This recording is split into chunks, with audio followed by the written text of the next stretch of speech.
నేటి బాలలే రేపటి పౌరులనే భావనతో విద్యా వ్యవస్థను ప్రక్షాళన చేస్తున్నామని ఆర్థిక మంత్రి పయ్యావుల తెలిపారు.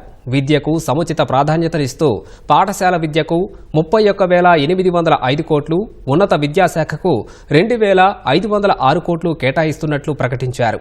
2025-26 విద్యా సంవత్సరం నుంచే తల్లికి వందనం పథకాన్ని ప్రారంభిస్తామని మంత్రి ప్రకటించారు.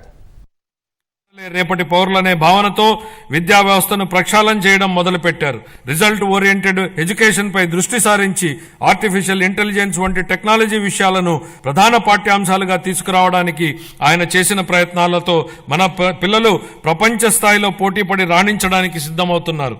పిల్లలకు విద్య అందించడం తల్లిదండ్రులకు భారం కాకూడదని మా ప్రభుత్వం బలంగా విశ్వసిస్తోంది. ఏ కారణం చేతను ఏ బిడ్డ విద్యకు దూరం కాకూడదని విశ్వసిస్తున్నాం.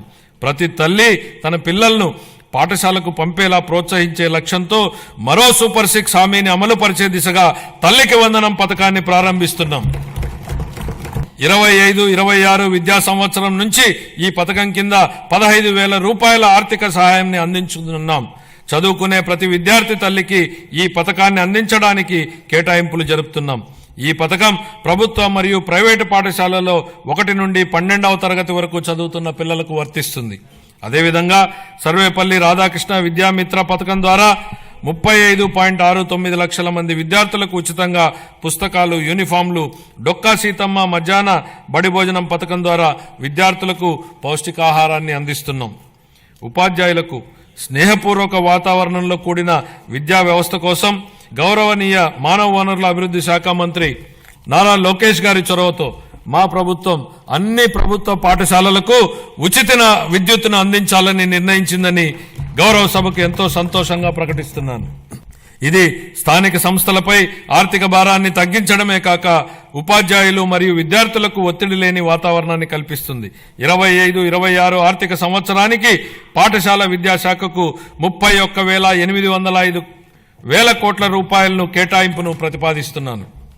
ఉన్నత విద్య భవిష్యత్ సవాళ్లను విద్యార్థులకు సిద్ధం చేయడానికి మరియు అందరికీ సమాన అవకాశాలు కల్పించడం కోసం బలమైన సమ్మిళిత ఉన్నత విద్యా వ్యవస్థ నిర్మించడానికి ప్రభుత్వం అంకిత భావంతో ఉంది. ప్రపంచవ్యాప్తంగా ఉన్న ప్రముఖ 100 విశ్వవిద్యాలయాల్లో మన రాష్ట్ర విశ్వవిద్యాలయాలను నిలపడమే మేము లక్ష్యంగా పెట్టుకున్నాం. 25-26 ఆర్థిక సంవత్సరానికి గాను ఉన్నత విద్యాశాఖకు 2,506 కోట్ల రూపాయలను కేటాయింపును ప్రతిపాదిస్తున్నాను. ఈ బడ్జెట్లో కూటమి ప్రభుత్వం ప్రజారోగ్యానికి పెద్దపీట వేసింది. వైద్య, ఆరోగ్య, కుటుంబ సంక్షేమ శాఖకు 19,264 కోట్లు కేటాయిస్తూ ఆర్థిక శాఖ మంత్రి పయ్యావుల కేశవ్ పద్దు ప్రవేశపెట్టారు. ప్రతి కుటుంబానికి నాణ్యమైన వైద్య సేవలు అందించేలా 25 లక్షల రూపాయల ఆరోగ్య బీమా పథకాన్ని ఈ ఏడాదిలోనే అమలు తెస్తామని వెల్లడించారు. గత ప్రభుత్వ పాలనలో ఆరోగ్య రంగం పూర్తిగా నిర్లక్ష్యానికి గురైన విషయాన్ని మనం చూశాం అధ్యక్ష. 6,400 కోట్ల రూపాయల బకాయిలను వారసత్వంగా ఇచ్చారు అధ్యక్ష. దీనిలో 1,624 కోట్ల రూపాయలను చెల్లించి తిరిగి గాడిలో పెట్టేటువంటి ప్రయత్నాలు ప్రారంభించాం. నిర్లక్ష్యానికి గురైన వైద్యారోగ్య రంగాన్ని గాడిలో పెట్టడమే కాకుండా ఈ శాఖకు సంబంధించి ప్రజారోగ్యానికి సంబంధించి మేనిఫెస్టోలో ఇచ్చిన హామీలను అమలు చేస్తున్నాం. దీనిలో భాగంగా ఇప్పటికే ఉన్న ఎన్టీఆర్ వైద్య సేవ పథకానికి తోడుగా ప్రతి కుటుంబానికి నాణ్యమైన వైద్య సేవలు అందించేందుకు పేద మధ్యతరగతి ప్రజలకు ఆసుపత్రులకు వెళ్లిన వెంటనే ఎటువంటి ఇబ్బంది లేకుండా కార్పొరేట్ వైద్యం అందేలా పథకాన్ని రూపొందించాం.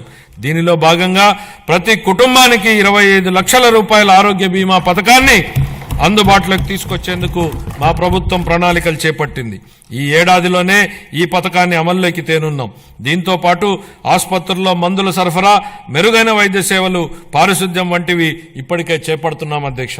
25-26 ఆర్థిక సంవత్సరానికి వైద్య, ఆరోగ్య మరియు కుటుంబ సంక్షేమ శాఖకు 19,264 వేల కోట్ల రూపాయల కేటాయింపును ప్రతిపాదిస్తున్నాను అధ్యక్ష.